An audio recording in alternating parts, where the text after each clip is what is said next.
voy a hacer la presentación de la moderadora Marina Eisen. Marina es periodista y autora, ex corresponsal en Nueva York para Clarín, editora de la revista Viva, ahora con Periodistas por el Planeta, plataforma periodística que fomenta una agenda política ambiental a través de la narrativa climática. Autora de Contaminados, una inmersión en la mugre del Riachuelo y de Trumpalandia, una guía para entender los Estados Unidos. Tiene varios premios nacionales e internacionales por su cobertura de temas ambientales. Marina, bienvenida. Alto panel el que te toca. Bueno, gracias, bienvenidos al barrio de San Telmo en esta cuarentena, día lluvioso, tenemos gente repartida por todo el mundo y es un gran honor que me hayan invitado a moderar este panel que está buenísimo. Aguántenme que yo soy un poco queso en estas cosas de moderación, yo soy una periodista de prensa escrita. Pero de todos modos es fascinante el tema que nos toca. Yo creo que nosotros no vivimos solamente una crisis que a pesar de que es horrible, espantosa y que está causando una masacre en la cantidad de número de muertos, no es la única crisis trágica que enfrenta la humanidad. Y de esto vamos a hablar con estos panelistas maravillosos. Tenemos la crisis del cambio climático, tenemos la crisis de la pérdida de biodiversidad, que está íntimamente conectada con lo que nos está pasando. Bueno, primero vamos a pedir, no, acá ya hice un lío de panelista, a compartir una pantalla. Wait a second, Mr. Postman, ya vamos. Estoy compartiendo, ¿alguien me ayuda o no? A ver. Todavía no. Todavía no. A ver, espera. Dame un segundo. Abajo el botón verde que dice... Sí, wait a second. Mr. Postman, acá está. Bueno. Acá estamos, vamos entonces a hablar de las relaciones entre la crisis sanitaria y la crisis climática y ecológica. Estamos con Edward Müller, que está en Costa Rica, Antonella Rizzo, que está en la gloriosa ciudad de San Martín de los Andes, y Christopher Anderson, que está en el confín del mundo, en Ushuaia, seguramente acuartelado de hace más tiempo que nosotros. Perdón, Marina, sí. Bueno, no, para que pongas present al lado de share, así aparece con pantalla gigante. Ahí va. Yes. Ahí estamos. Vamos. Vale. Entonces, vamos a hablar con qué lecciones nos ofrece la crisis sanitaria, a qué normalidad queremos volver. ¿Hay una normalidad después de esta? Y humanos sanos en un planeta sano. Eso era toda la presentación que me costó tanto tiempo presentar. Bueno, vamos a presentar uno por uno a los gloriosos panelistas que tenemos acá. Antonella forma parte del equipo global de Salud Sin Daño, una organización alucinante. Le digo, parece un contrasentido, salud sin daño, ¿cómo hay salud con daño? Bueno, nada. Ella colabora en el desarrollo de la red global de hospitales verdes y saludables, trabajando en temas sensibles como residuos, sustancias químicas, energías, compras sostenibles y cambio climático. Es una grosa total. Vamos a hablar también con Edward Müller, que es fundador y rector de la Universidad para la Cooperación Internacional, que tiene actividades en más de 40 países y dirige la iniciativa Regenerate Costa Rica para convertir a Costa Rica en el primer país activamente regenerativo. Ahora nos va a contar qué es esto. Y finalmente Christopher Anderson, que es mi amigo, que es un tipo que les va a romper la cabeza. Lo importamos de los Estados Unidos, vive en la Patagonia Austral desde los 22 años, desde que es un pibe. Entre sus logros fue haber conseguido la creación de la Reserva de Biosfera del Cabo de Hornos.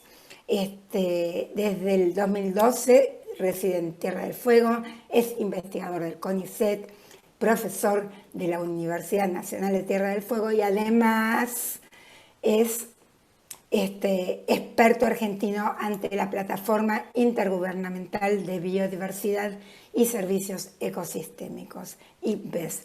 Esa es la organización que el año pasado nos alertó de que había nada más ni nada menos que 1 millón de especies en peligro de extinción, lo cual debería ponernos a todos así a temblar. Christopher, vos vas primero. Contame, ¿hay una relación entre la pérdida de biodiversidad, la crisis de la pandemia? ¿La biodiversidad nos puede proteger, puede servir de escudo para nuevas infecciones como esta?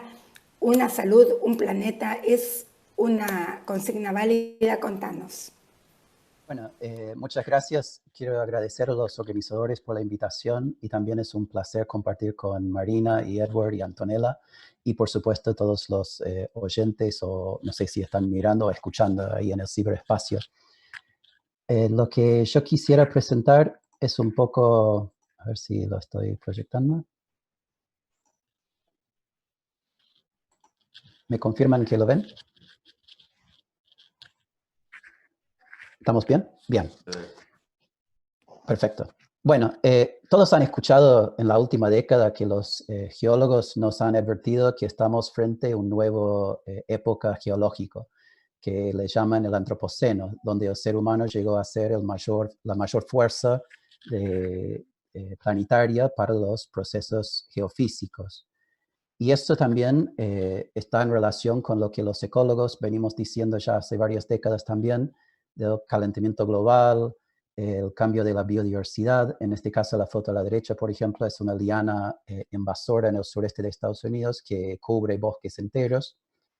Pero de a poco, también los ecólogos nos dimos cuenta, lo que los sociólogos y los de las ciencias sociales han sabido desde siempre, que todos estos fenómenos que nosotros decimos que son únicos en la historia del planeta respecto a la biodiversidad, los procesos geológicos, también hay fenómenos sin precedente al nivel de migraciones humanas, de la justicia ambiental, por ejemplo, la imagen ahí con el juego infantil al lado de una fábrica, quiénes son o cuáles son los niños que están expuestos a la contaminación, es un tema de justicia ambiental. Y cómo diseñamos y cómo decidimos vivir en las grandes ciudades y con o sin diversidad étnica y cultural, son todos los temas que estamos enfrentando a nivel planetario. No es solo una crisis ecológica y climática, como decíamos desde un inicio los ecólogos. Ahora todos estos problemas se están juntando. Y no hay mejor ejemplo que lo que nos está pasando hoy en día con la pandemia del COVID-19, donde esta imagen de la ONU lo explica muy bien. Por cambios en la deforestación, lo que antes consideramos como degradación ambiental, que afecta a los monos, que afecta al panda, también nos puede afectar a nosotros a través de la salud. Las prácticas agrícolas y ganaderas también influyen en la salud. El comercio ilegal de las especies silvestres también afecta a nuestra salud, además del cambio climático y otros factores como la resistencia microbiana ante la sobrecarga de antibióticos. Entonces, esta pandemia, si bien es una crisis sanitaria, también es una oportunidad para que veamos las conexiones entre estos factores. De hecho, este es el clásico problema complejo donde hasta ahora muchos investigadores o muchos actores sociales ven una parte del problema. Entonces, el desafío es cómo superamos estos sesgos de cada uno y vemos por lo menos una aproximación más fiel a la realidad. En lo que yo vengo haciendo en mi trabajo como ecólogo, pero un ecólogo que juega bien, digamos, con las ciencias sociales, es reconocer que los marcos conceptuales que utilizamos para entender la naturaleza o la naturaleza en su asociación con el ser humano pueden variar. Por ejemplo, los antropólogos podrían estudiar el ser humano y los ecólogos la naturaleza, o los ecólogos podrían estudiar el ser humano como factor de perturbación sobre la naturaleza, o los economistas ecológicos podrían medir cuántos son los aportes de la naturaleza a la sociedad, o finalmente podríamos verlo como un conjunto recíproco, un sistema socioecológico. Pero aquí la clave es reconocer que los marcos conceptuales que utilizamos no solo son ideas en nuestras cabezas, influyen también en cómo manejamos la naturaleza. Por ejemplo, bajo un concepto podríamos tener áreas naturales protegidas, pero bajo el concepto de sistema socioecológico buscaríamos el comanejo y la cogobernanza. Entonces, lo que quiero decir acá es que la forma de pensar influye en la forma de hacer. Y hoy una colega del INTA en Entre Ríos, una provincia aquí en Argentina para los que no son del país, me mandó una nota de La Nación donde hacen un recuento histórico de cómo una epidemia de fiebre amarilla en Buenos Aires hace 100 años fue un cambio para que después se instalara la infraestructura para las cloacas y las redes de agua potable, que además fue asociado con cambios en conductas y prácticas culturales relacionadas con la higiene.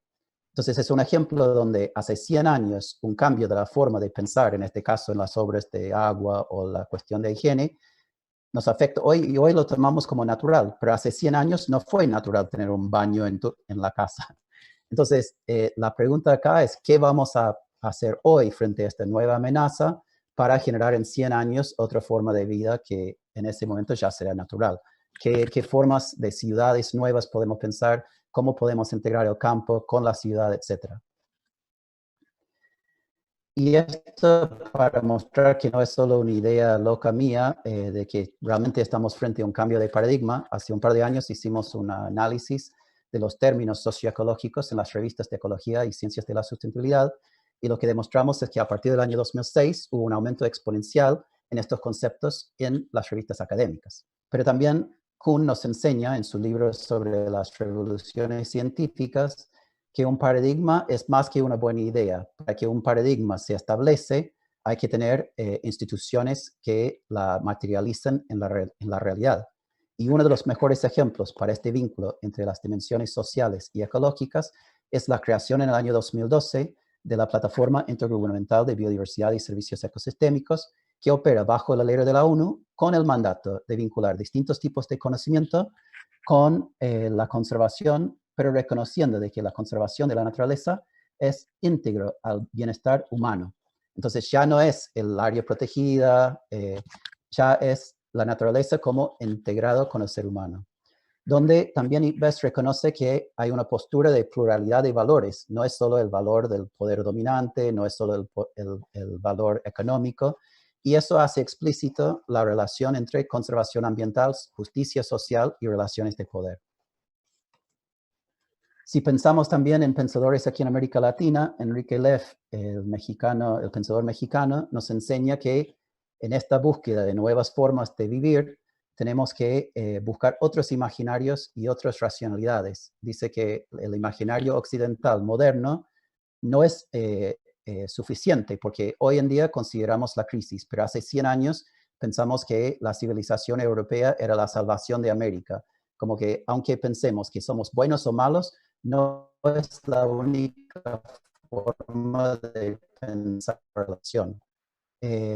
Hay otras culturas, no necesariamente tenemos que inventar nuevos imaginarios, también hay imaginarios ya existentes como Pachamama, Buen Vivir, que se pueden rescatar para traer a nuestro discurso de hoy en día. Y en cuanto a IPBES, por ejemplo, esta interfaz entre la naturaleza y el bienestar humano, por ejemplo, en un informe que publicamos en 2018 sobre América, demostramos que, bueno, a nivel de conservación tenemos 7 de los 17 países más biodiversos del mundo. Tenemos entre un tercio y una mitad de las especies del mundo, pero un tercio están en peligro de extinción. Pero además, albergamos el 15% de los idiomas del mundo y 2/3 de ellos están amenazados. Entonces, son más amenazados que la biodiversidad. Y este reconocimiento del vínculo es importante. También en América tenemos el 40% de la biocapacidad del mundo. Es decir, un solo continente casi tiene la mitad de la capacidad de producir recursos naturales y absorber nuestros desechos, que es realmente increíble, teniendo solo el 13% de la población. Eso quiere decir que tenemos 3 veces per cápita la cantidad de recursos comparado con un ciudadano común, digamos, promedio del mundo. pero a su vez producimos el 23% de la huella ecológica y más de la mitad de esa huella ecológica es del norte de Norteamérica. También si ponemos esto en valores económicos, los valores económicos de estas contribuciones de la naturaleza equivalen al Producto Interno Bruto de todo el continente. Eso es 24 mil millones de dólares al año. Y en el caso argentino, eso traduce a aproximadamente 33 mil dólares por año por persona, que es 3 veces el sueldo promedio anual. Entonces, eso es como para empezar a poner en valor estas relaciones entre nuestra naturaleza y nuestro bienestar. También empezamos a relacionar esto con los Objetivos de Desarrollo Sostenible, que es una iniciativa de la ONU, que van, por ejemplo, desde la superación de la pobreza, la hambruna, que han sido tradicionalmente temas sociales, pero también reconoce que la regulación hídrica, las inequidades de género, se relacionan con cuestiones de acción climática, la vida terrestre y la vida bajo el agua. Y aquí lo que hicimos es tratar de reconocer qué tipos de contribuciones de la naturaleza, entre alimento, materiales, energía, apoyos a las identidades, regulación hídrica, regulación de polinización, etcétera, cuáles de estos se requieren para lograr los distintos ODS. Y aquí es como un mapa de color donde indicamos dónde están las relaciones más fuertes.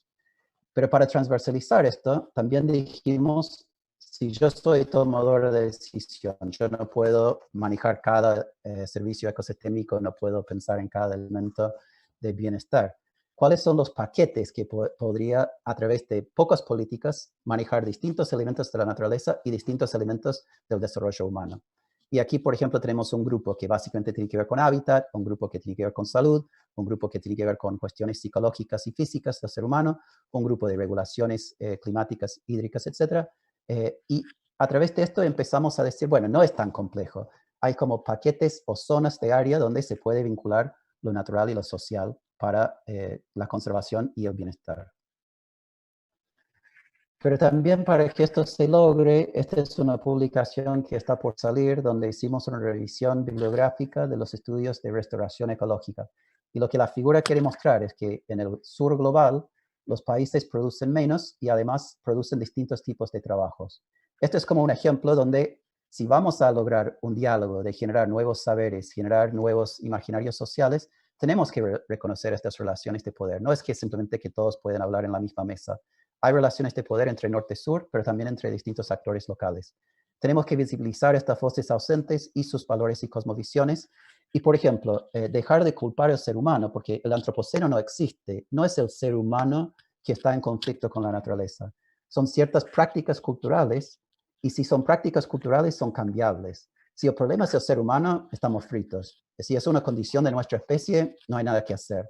Pero una vez que reconocemos que son prácticas sociales, son sí modificables.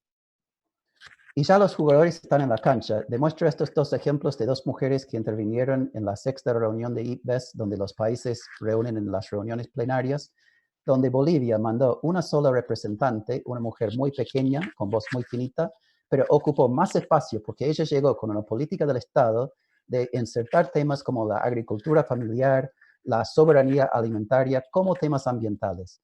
Y cuando Estados Unidos objetó, por ejemplo, que la palabra justicia social apareciera en el informe, la representante de Colombia, que hoy en día es la presidenta de IPBES, se llama Ana María Hernández, saltó al yugular, como que decía, no pueden decir esto, está en los documentos de conformación de la institución, y para nuestros países esto es muy importante. Entonces yo creo que América Latina es uno de los lugares que está liderando este cambio, no solo en las ideas, sino también en la institucionalización de estas ideas.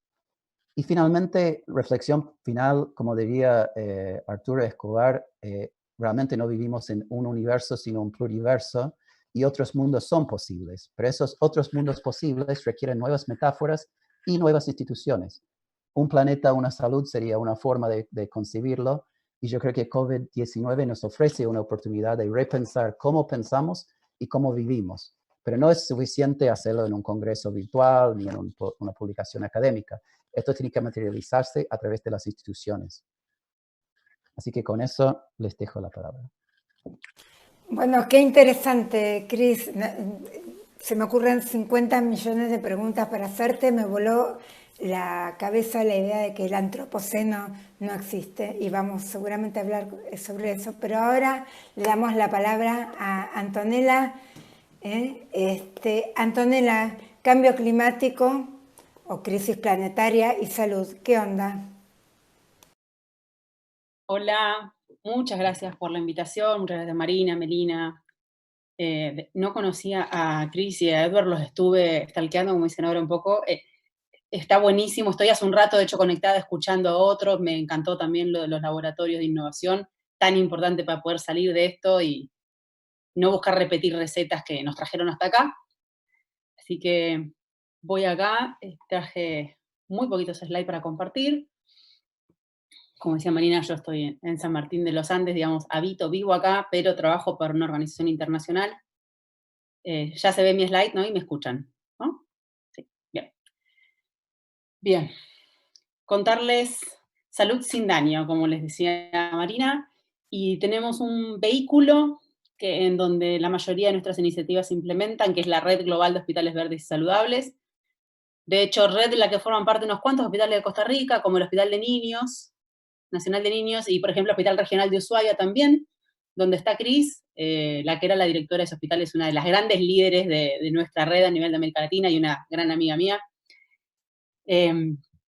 Contarles que hace un tiempo en esto de salud sin daño y hace años, la verdad que salud sin daño se crea en el 95 y se crea con este enfoque que hoy podríamos decir que nos quedó viejo, que es el del hacer menos daño. Trabajábamos en ver que el propio sector de la salud no podía ser causa a su vez de cáncer, por ejemplo. Que esto es una cosa que no podía ser, digamos, cuando la ciencia descubrió, digamos, que alrededor de la incineración de los residuos médicos, en las poblaciones al lado tenía ciertas tasas de cáncer más altas y otras cuestiones como el uso de mercurio y muchas otras cosas. Ahí hubo un grupo de profesionales de la salud que dijeron esto no puede ser. Hoy vemos, ya sabemos todos, lo tenemos claro, que necesitamos cambios sistémicos y que no alcanza con buscar contaminar un poco menos. Ya sabemos que esto no es suficiente, por más que ojalá fuera suficiente con que andemos en bicicleta y usemos la bolsa de tela para ir a hacer las compras, pero ya sabemos que no alcanza. Y hace un tiempo nos pusimos a buscar, porque no habían datos, la verdad. Bueno, el sector salud, cuando queremos ver las emisiones globales por sector, así como sabemos que la aviación tanto, que los buques, que la industria, bueno, y el sector de la salud no habían datos. Y la primera estimación que tenemos, porque hay datos que no están, no hay datos de todos los países, es que esto sería más o menos un 4,6, 4,4 de las emisiones globales, como si fuera el quinto país más emisor, el propio sector de la salud. Y estamos ahora trabajando en cómo sería el camino realmente para que el sector de la salud llegue a ser carbono neutral, baje sus emisiones.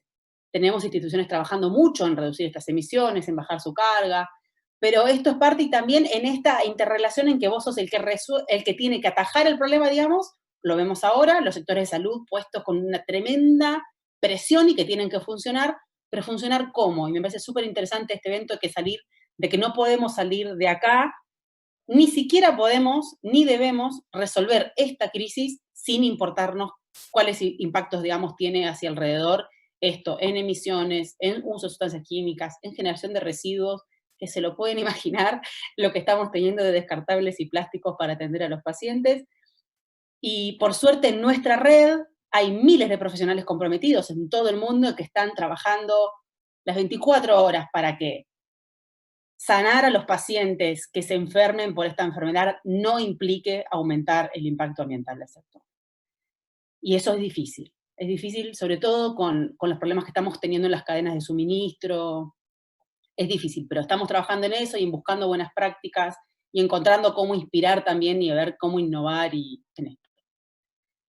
Algo muy importante para los que no conozcan, en el mundo de la salud, así como están Science y Nature, hay revistas que son del propio sector de la salud médico. The Lancet es una de las más reconocidas a nivel mundial. Y ellos crearon hace algunos años una comisión de cambio climático y salud, así como también tienen una que se llama Planetary Health, que es esto de la de salud planetaria.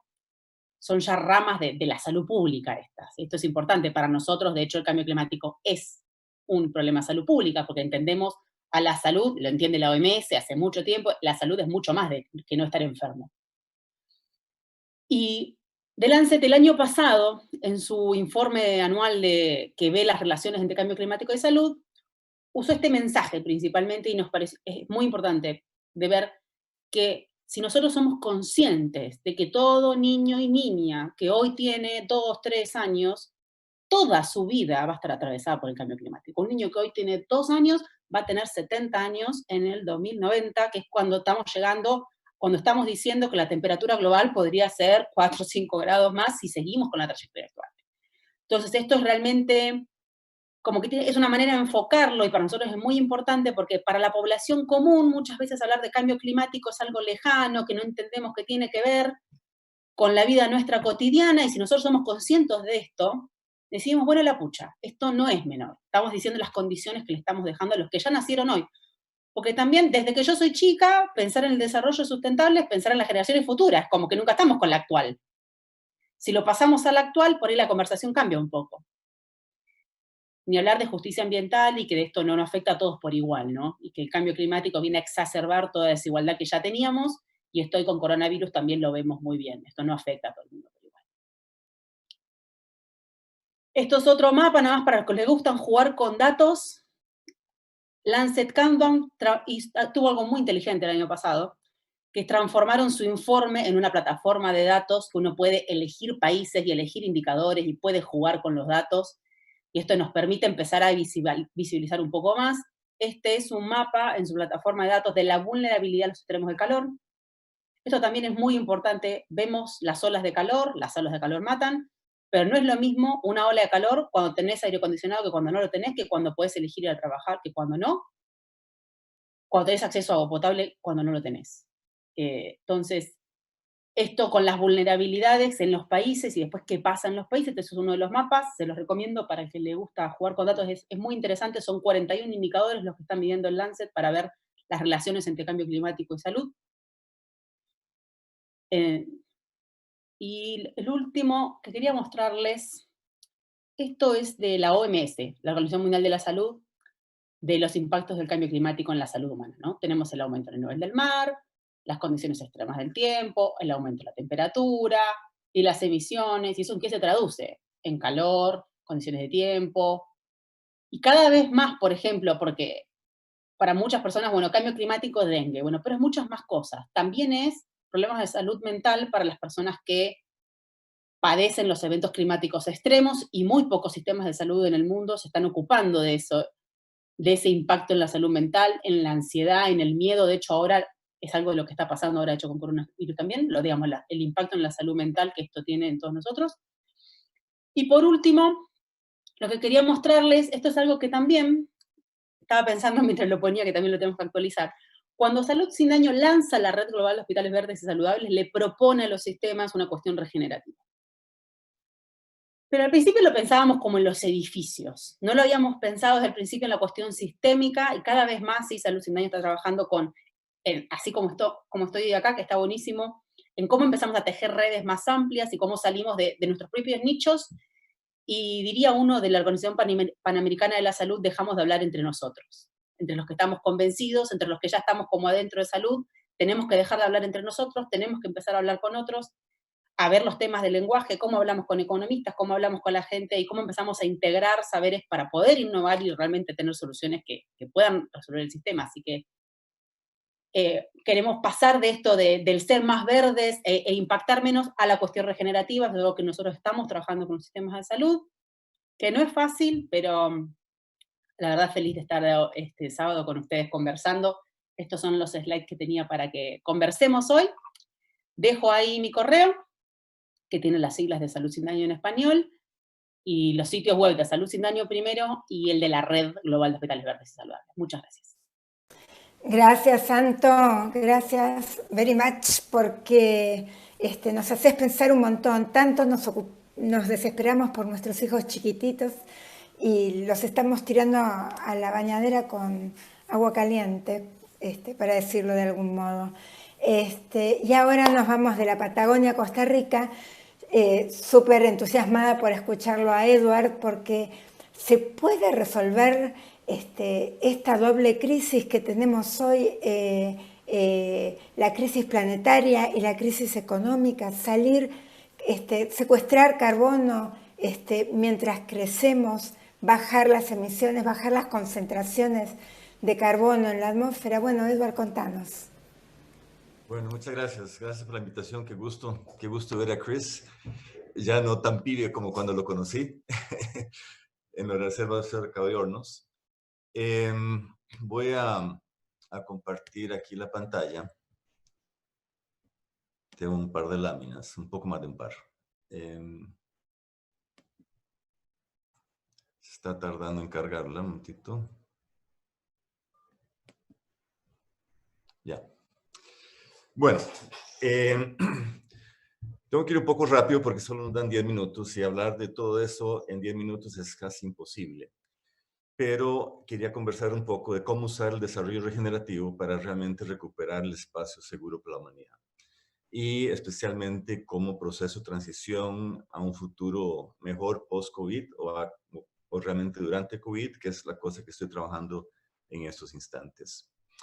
Creo que mucha gente, obviamente no en este círculo, pero mucha gente normal fuera del tema académico, no se hace las preguntas que debería hacerse y posiblemente no tiene el conocimiento necesario para poder priorizar las acciones. Y esto lo vemos a nivel de gobiernos, la estrategia de descarbonización de Costa Rica, que es un ejemplo a nivel mundial, pero realmente se basa en una tradición del IPCC de reducir emisiones. Y en este momento ya tenemos más gases de efecto invernadero en la atmósfera de lo que permite la vida humana a largo plazo. Entonces, los carros eléctricos, sí, importante todo, pero realmente son cosméticos frente a la magnitud del problema que tenemos, ¿no? Entonces, ¿cuáles son aquellas prioridades que deberíamos estar incorporando en el quehacer cotidiano, inclusive en la vida personal? Hace 33 años sale la definición que se mencionó aquí ya, sin comprometer la capacidad de las generaciones futuras. 33 años. Hay más de medio millón de millones de resultados si haces una búsqueda en Google de lo que es Sustainable Development. En español son también millones y millones. Y la realidad es que los jóvenes ya se dieron cuenta que no tienen futuro. Y hablar todavía que en los 2090 es donde vamos a ver los impactos, si seguimos derritiendo el metano a la velocidad que lo estamos derritiendo en el Ártico, estamos hablando de 10, 15 años. Todas las previsiones hechas por el IPCC, y todavía escucho gente hablando de 33 centímetros de nivel del mar, que fue en el AR4. Estamos hablando de cambios muchísimo mayores a los que se han proyectado. Y la verdad es que los peores escenarios son los que están resultando, ¿verdad? Pero bueno, independientemente de eso, los jóvenes ya están totalmente convencidos. Y Chris me mencionó que no estábamos en el antropoceno. Mencionó que era la costumbre humana y no el humano el responsable. Básicamente esa actitud nuestra contra el planeta es lo que ha generado que entremos al antropoceno y de hecho aquí se ha conversado, pero yo inclusive hablando con académicos, con políticos, con científicos del IPCC, que enfocados en el tema de carbono, la atmósfera, etcétera, muy pocos saben que lo primero que nos saca como la humanidad del planeta de la zona de operación segura para la humanidad es la pérdida de la diversidad biológica. Ya en 3/4 partes de la superficie terrestre los ecosistemas están tan dañados que ya ni siquiera van a poder mantener la población humana. Seguido de fertilizantes, que están fuera de la mira del IPBES, fuera de la mira del IPCC, o sea, no está en las negociaciones. Y es la segunda causa de muerte planetaria, equivalente realmente a la pérdida de diversidad biológica y muy, muy entrelazadas. Le sigue cambio de suelo, que también es por estas razones de expansión de agricultura. Y en cuarto lugar está cambio climático, y es donde todo el mundo está enfocado en estos momentos. Pero el cambio climático obviamente acelera todos los otros procesos, pero realmente también es una consecuencia de los otros procesos. Entonces, al atender solamente el cambio climático, estamos viendo síntomas y no la raíz del problema.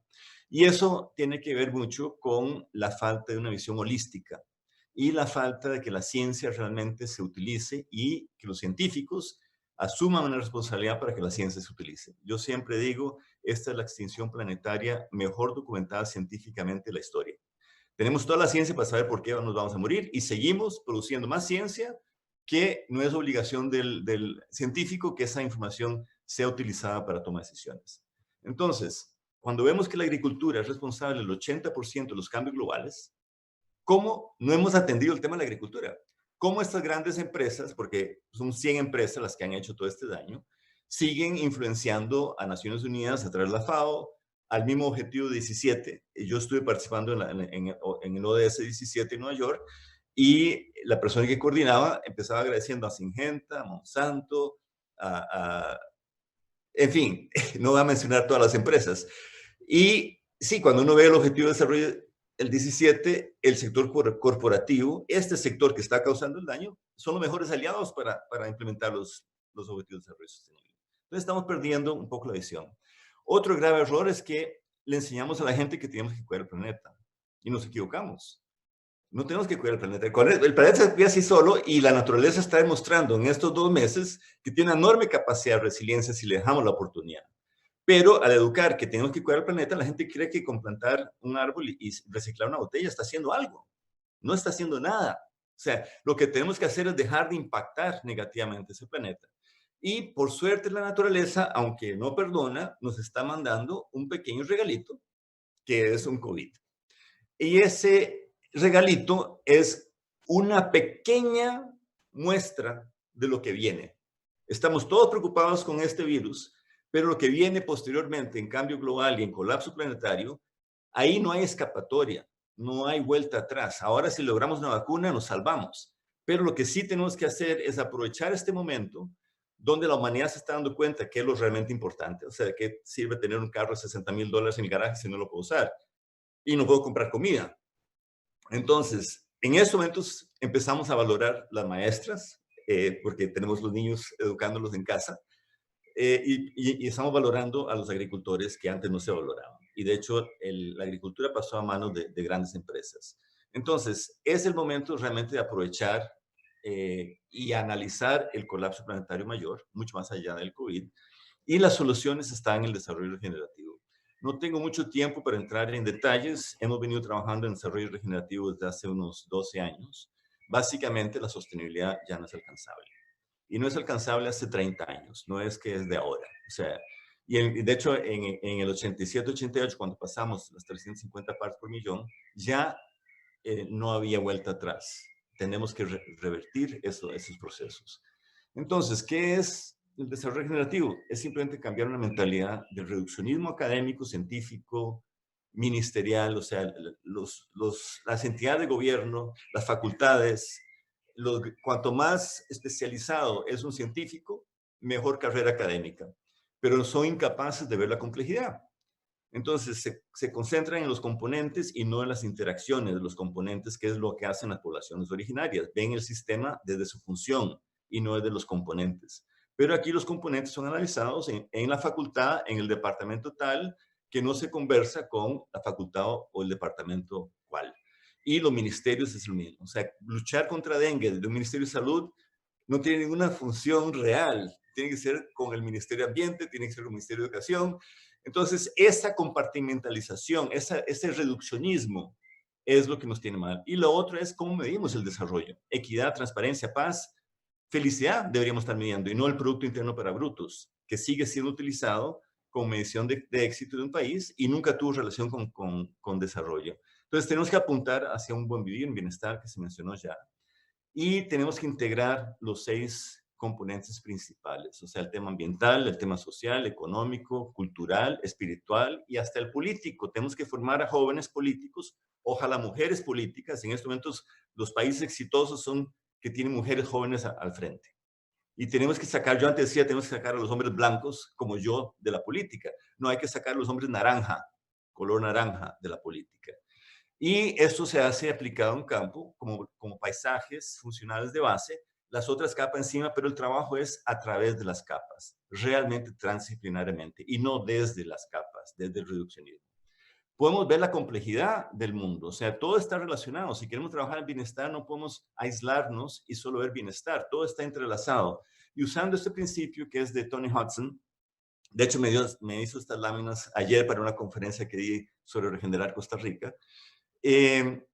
Podemos ver el mundo en degradación y fragmentación y todos los componentes. Y si queremos salir de esto, tenemos que atender todos esos componentes y sus interrelaciones. de ese aislamiento incapacitante tenemos que pasar a un sistema mucho más propositivo y de cambio realmente holístico, integral. Y podemos pasar a trabajar cada uno de sus componentes con grupos de trabajo, pero es la conectividad lo que va a habilitar ese cambio hacia un nuevo paradigma, esa forma holística de ver que todo está relacionado. Nosotros estamos trabajando con Kate, que la conozco hace unos 3 o 4 años, y Amsterdam acaba de hacer su plan para salir del COVID en un proceso regenerativo usando el DONA. Y no tengo mucho tiempo para explicar esto, pero básicamente son 4 lentes, el social, ecológico, global y local, y hacia afuera están los límites planetarios excedidos y hacia adentro las deficiencias sociales. Ese es el DONA. Si analizamos esto, nos hacemos la pregunta, ¿qué significa desarrollo? Tomo Alemania, soy descendiente de alemanes. Alemania es insostenible desde antes que yo naciera. Su desarrollo social ha sido basado en usar recursos de todo el resto del planeta. De hecho, si vemos el donut de Alemania, Alemania ha llegado a un tema social completo, pero ¿a qué costo? A un costo que supera por mucho su biocapacidad, sus límites planetarios. Si analizamos 2 países de América Latina, Chile y Costa Rica, los 2 somos insostenibles desde hace algunos años, pero si analizamos el donut, vemos que Costa Rica tiene un desarrollo social mejor que el de Chile. Chile tiene el doble inequidad y esa es la razón por la cual colapsó. Pero Chile ha logrado ese desarrollo social con una huella ecológica gigantesca comparada con la de Costa Rica. Entonces, cuando analizamos otros indicadores como el índice de progreso social, en salud y bienestar nosotros estamos igual que Alemania y Chile está por debajo. Y Chile es considerado el modelo económico por el BID y por el Banco Mundial, etcétera, para América Latina.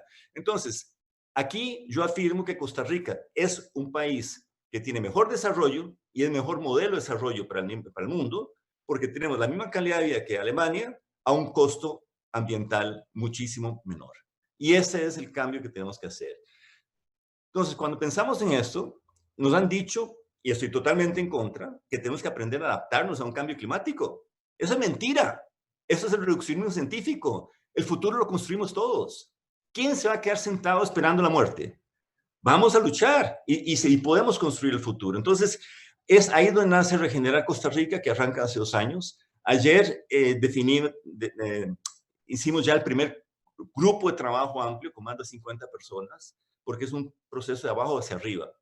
Con gobierno, ojalá, pero sin gobierno también se puede. Con Naciones Unidas, ojalá, pero también sin Naciones Unidas lo podemos hacer. Las soluciones no van a venir de la burocracia de los sistemas.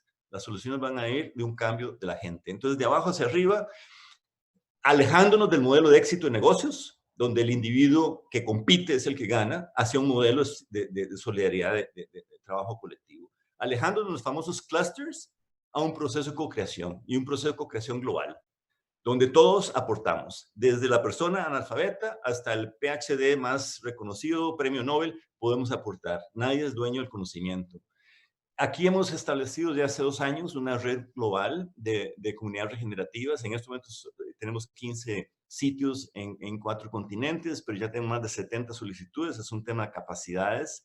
Costa Rica hemos seleccionado 7 sitios para trabajar y ahí estamos co-creando soluciones conjuntamente con otras partes del mundo para poder buscar soluciones regenerativas.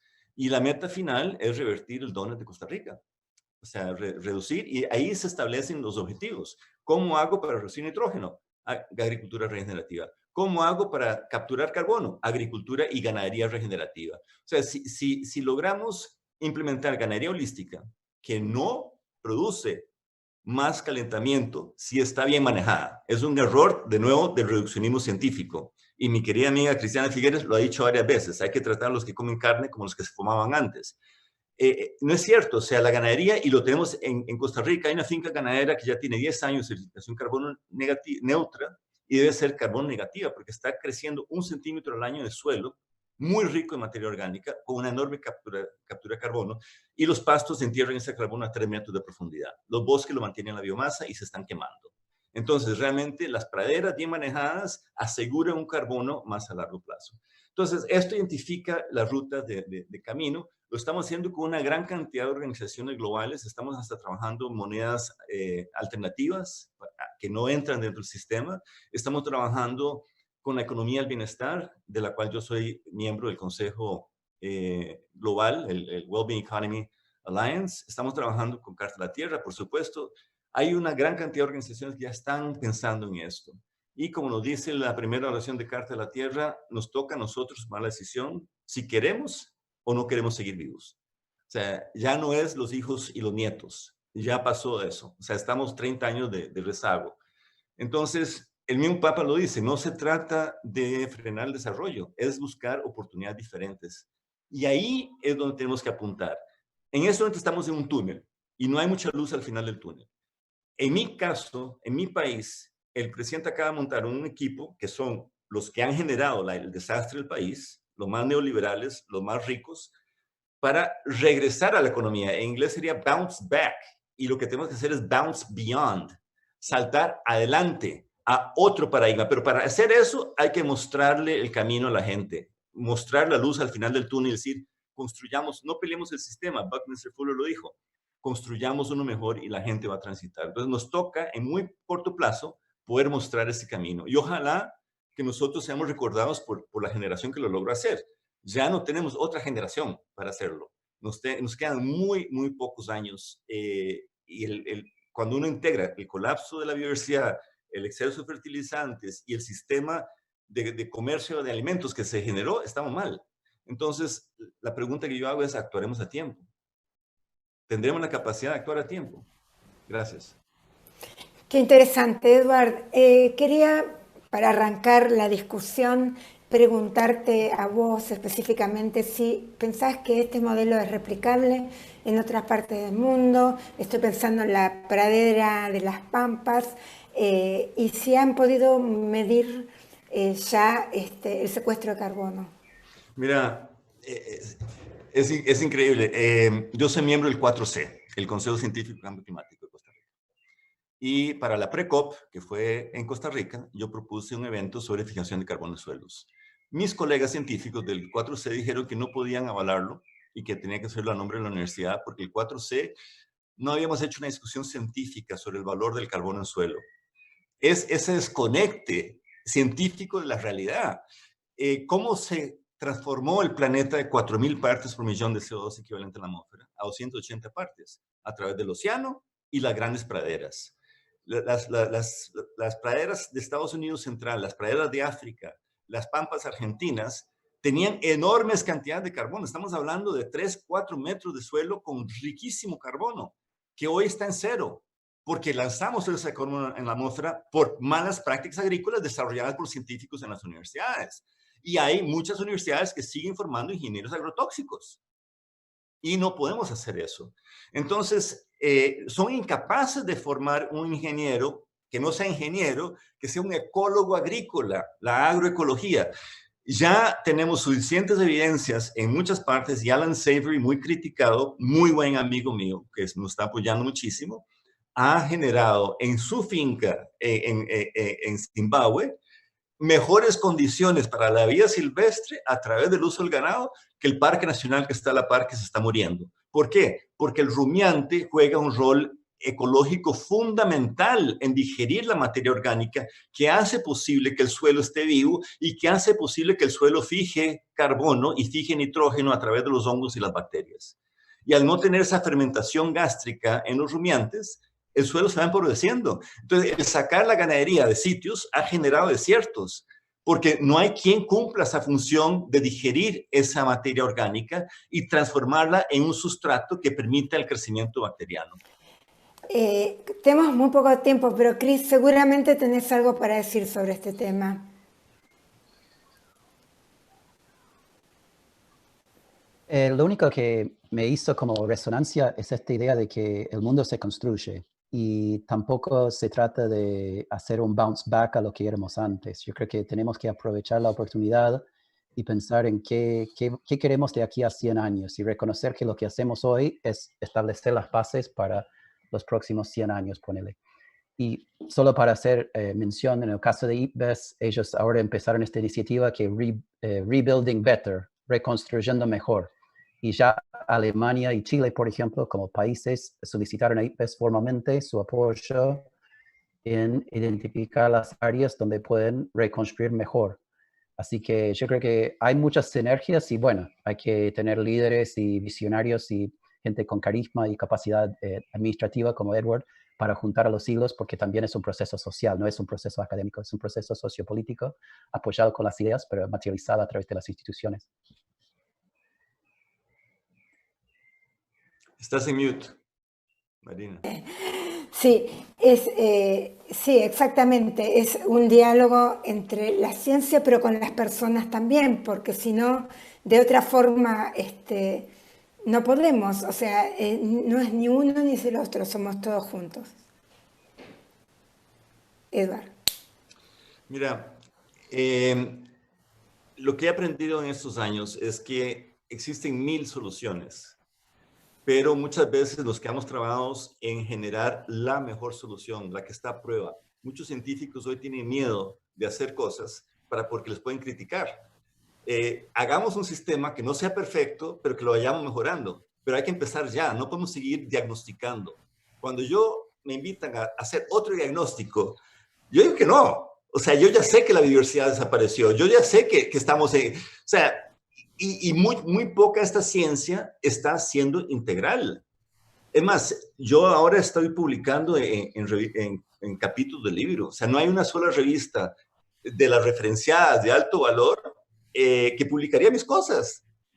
¿Por qué? Porque no tienen la capacidad de integrar esa visión entre lo social y lo espiritual. Cuando yo hablo de espiritualidad ante rectores de otras universidades, pues me miran como diciendo, ¿qué le pasó hoy? Y cuando me dicen, ¿cómo la enseñas? No la enseño. ¿Cómo la mides? ¿Qué quieres? ¿Que haga un examen de espiritualidad? Pero entonces, ¿para qué hacerlo? Y eso es el problema. Nuestra física dejó fuera al humano y pensó que todo era 1 más 1 igual a 2. Y hoy sabemos que 1 más 1 puede ser igual a 7 si tenemos ese componente humano de conciencia plena que puede hacer esos cambios. Entonces, realmente toca salirse de este esquema tradicional académico que hemos hecho y político. Las soluciones no van a venir de Naciones Unidas. Las soluciones no van a venir de los Objetivos de Desarrollo Sostenible. Están muy bonitos, pero fueron creados con la misma mentalidad de que nos metió en este problema. Y muchas de las soluciones están basadas en poner parches, cosas cosméticas. Y lo que requerimos es un cambio profundo en el comportamiento humano, como dijo Chris. Y es factible hacer, sí es factible hacer. Y estamos en el momento de oro para hacerlo. Si no aprovechamos estos próximos 2 meses para empezar a mostrar un camino diferente, la gente va a querer volver a lo que sabíamos. Y lo que sabíamos nos deja 10, 15 años de vida saludable en este planeta, si acaso tanto tiempo. Antonella, la última palabra la tenés vos. Edward dice, nos quedan 10 o 15 años de vida saludable si no hacemos nada. ¿Qué pensás? Pienso que es un buen momento. Me parece que esta pandemia actual nos da muchas oportunidades para hablar de cómo las desigualdades hoy, justamente la dona, de hecho, nosotros la estoy usando mucho a la dona, me gusta ver que la usó tanto Edward, porque la dona nos permite ver de que el modelo de desarrollo actual no solo se fue de los límites planetarios, sino que ni siquiera con este modelo de desarrollo actual todo el mundo accede a la salud, ni a la educación, ni al agua, ni al trabajo. O sea, no es que siquiera decir, bueno, vale la pena, porque todos tenemos un nivel de desarrollo que valió la pena, digamos, irnos de los límites planetarios, y sin embargo, ni siquiera eso. Entonces, me parece, es tan claro el enfoque de la dona, para el que no lo conozco, es bueno acercarse a ese libro, y de hecho leí otro libro muy interesante que habla de los límites, que salió el año pasado, Giorgio Scali, que muchos de ustedes lo deben conocer, y que él habla de esto de que los límites en algún punto son, bueno, que son morales. Estos límites planetarios están, pero somos nosotros, los humanos, los que decidimos que eso no es aceptable. Somos nosotros los que decidimos de que esto no es aceptable, digamos. No es que si superamos X concentración en la atmósfera, pasa algo que el planeta deja de existir. No, el planeta no deja de existir. Lo que pasa es que pasa a ser un lugar mucho más hostil para las poblaciones más vulnerables. Y esto tiene que ver con derecho a la salud, con acceso a la salud. Entonces, todos los sectores tenemos que ponernos a pensar en cómo modificamos esto que está sistémicamente mal. Y para eso necesitamos mucho más espacios de hablar y de empezar a ver y realmente, bueno, como hablaban en el panel anterior, realmente innovar. Acá, cada vez que yo escuchás a los que se dedican a los que los desarrollistas, y hablan de cómo se desarrolló Holanda, Noruega, Corea, pero eso fue hace 50 años. No podemos buscar nosotros desarrollarnos como hicieron ellos hace 60 años. Entonces, excelente panel, muchas gracias, y sabemos que tenemos que dejar lugar a los demás, así que Bueno, un placer gracias. estar en contacto. Gracias, fue hermoso, realmente súper interesante, entretenido y hermoso verlos. O sea, un beso desde Buenos Aires para todos. Un abrazo desde Tierra del Fuego. Gracias, gracias. Adiós.